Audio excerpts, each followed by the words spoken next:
আসসালামু আলাইকুম। আমরা গিয়েছিলাম নেপালে, হিমালয়ের কন্যা যে দেশকে বলা হয় সেইখানে। আমরা ওইখানে ৫ দিন ছিলাম।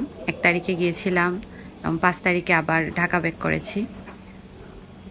নেপালে অনেকগুলো দর্শনীয় স্থান রয়েছে, তার মধ্যে চন্দ্রগিরি হিলস একটা অন্যতম। আপনারা নেপালে গেলে অবশ্যই চন্দ্রগিরি হিলসে যাবেন। ওইখানে না গেলে ওই জায়গার সৌন্দর্যটা আপনারা উপভোগ করতে পারবেন না এবং দেখতে পারবেন না। অনেক সুন্দর একটা জায়গা। ওইখানে আমরা অনেক গ্রুপ গিয়েছিলাম।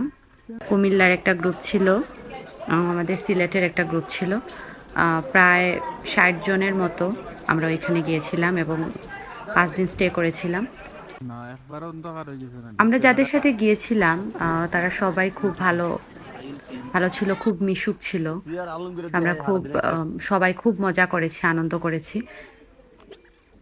চন্দ্রগিরি হিলসে আমরা একদম মেঘের মধ্যে ছিলাম। অসম্ভব সুন্দর একটা জায়গা এবং না গেলে আসলে বুঝবেন না যে জায়গাটা কতটা সুন্দর। প্রকৃতির যে অপরূপ সৌন্দর্য সেটা আসলে ভ্রমণ করলে জানা যায়, ভ্রমণ না করলে আসলে জানা যায় না।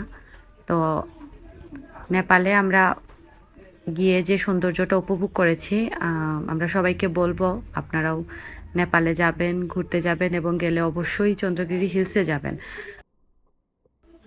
আমরা গিয়েছিলাম পিক অ্যান্ড গো ট্রাভেল এজেন্সির সাথে এবং আমাদের গাইড হিসেবে ছিলেন শাকিল হোসেন ভাই। শাকিল ভাইকে অসংখ্য অসংখ্য ধন্যবাদ। উনি আমাদেরকে এত সুন্দর একটা জায়গায় নিয়ে যাওয়ার জন্য। ওইখানে আসলে না গেলে আমরা বুঝতাম না যে এটাই সবচেয়ে সফলতা, আল্লাহর সৃষ্টি কি সুন্দর, কি সুন্দরভাবে আল্লাহ সবকিছু সৃষ্টি করেছেন। মানে এখানে ছবি তোলার কিছু নাই, উপভোগ করা। অসম্ভব সুন্দর একটা জায়গা, একদম মেঘের ভেতরে আমরা ছিলাম। আবার ওইখানে আবার বৃষ্টিও হচ্ছিল। আমরা অনেক মজা করেছি, এই যে আমাদের আনন্দ আরেকজন করেছি কুমিল্লার এবং পার্টি, উনি এখানে যারা বসে যারা আমাদের শুয়ে সাথে ছিল কাত হয়ে চিত হয়ে সবাই বিভিন্ন পর্যায়ে খুব ছবি মিশুক তুলতেছেন। সবাই ছিল, খুব আনন্দ এই যে আমাদের করেছি গাইড আমরা। শাকিল, খুব তাড়াতাড়ি এই আমাদের ট্রিপের মধ্যে একটা অধিনায়ক। বন্ডিং হয়ে গিয়েছে, খুব ভালো লাগছে ওই জায়গাটায় গিয়ে। ওখানে আবার অনেক দেশ থেকে অনেক পর্যটকও আসছিল। বিশেষ করে নেপালের মানুষজন, ওদের ব্যবহার খুবই ভালো, খুবই হাসি খুশি মানুষ এবং খুবই ফ্রেন্ডলি। আমাদেরকে ওরা মানে খুব তাড়াতাড়ি আপন করে নিয়েছে।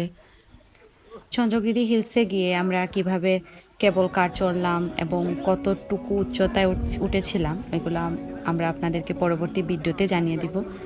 ওইখানে কেবল কার চড়তে আমাদের কত টাকা খরচ হয়েছে এবং নেপালের আরও যে যে দর্শনীয় স্থান রয়েছে সেই সমস্ত দর্শনীয় স্থানের ভিডিও আপনাদেরকে আমরা পরবর্তীতে দিব।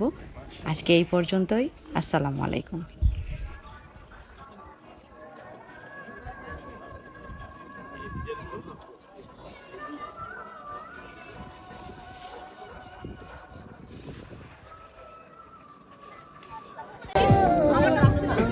নেপাল আসছি, যা যা লাগছে ঠিক আছে।